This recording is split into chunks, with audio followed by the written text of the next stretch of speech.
dating lahat ng SONA 2016 up to 2021, 6 na SONA. Tuwing binabanggit ni dating Pangulong Duterte ang war on drugs, nagpapalakpakan po ang lahat. Standing ovation po ang Kongreso at ang Senado.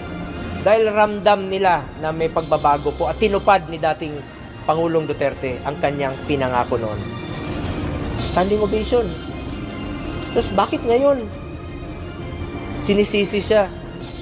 Bakit ngayon mag-isa na lang siya? Di ba kayo nakinabang? Di ba nakinabang ang mga kababayan nating Pilipino? Wala pong reward system na sinasabi nila ngayon. 2019 po ako naging senador at wala na po akong kinalaman sa day-to-day operation ng President Rodrigo Duterte. Lahat ng SONA